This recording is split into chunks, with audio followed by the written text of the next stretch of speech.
Time for the 49ers Rush Podcast. If you can get rid of Jimmy G this year, Mm-hmm. if he's not on the books, okay, I think there are three key players, okay? These are my three players, McGlinchey, Dre Greenlaw, Aziz, okay? Those are my three big ones. If you keep Jimmy Garoppolo on, you only get one next year. If you trade Jimmy Garoppolo or release him, you get two, maybe three back next year with that money. Bosa's going to get taken care of. But freeing up that money and rolling that into the future could keep those guys. So here we go, Wayne. You have to decide right now. You get to pick one of those three to lock up long term. McGlinchey, Greenlaw, Aziz. Who are you going with? That's hard. I know. That's hard. Now, all right. I would go with Greenlaw. Yeah.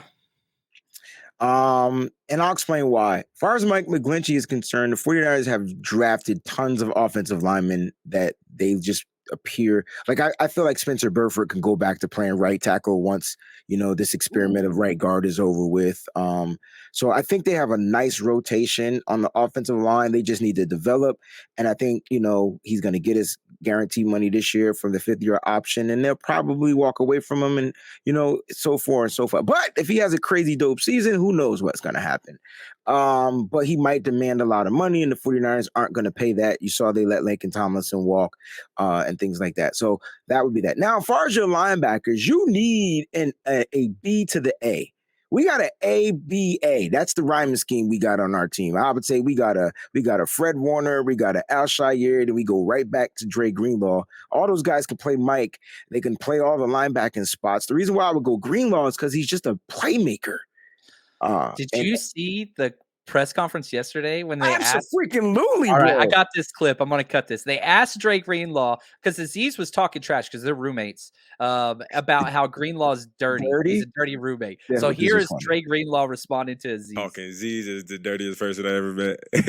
Aziz is just talking. Me and Aziz have a great relationship, man. We definitely bring the best out of each other, and but we always got that support with each other no matter what. Like, we know that we're both, trying to become the guy, you know what I mean, that wants to go out there and be out there every snap.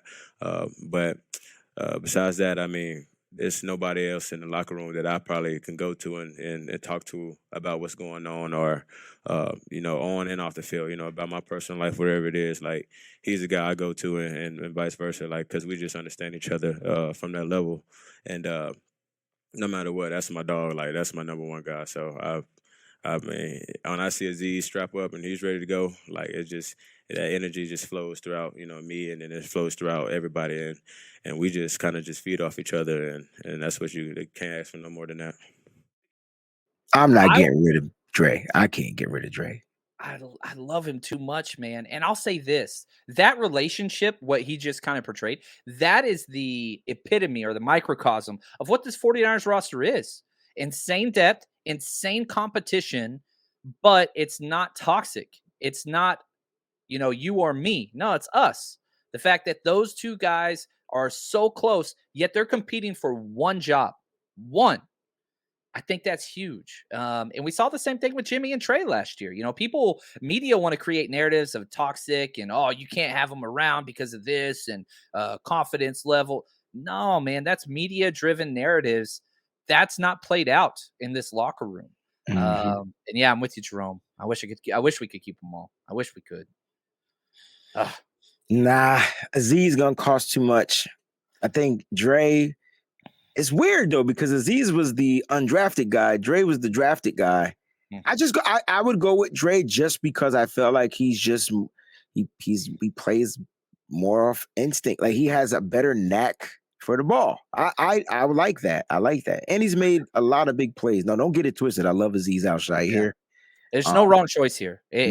No, you're right. No matter what. Even Mike McGlinchey, he's probably going to have the best year of his career. I hope right? So.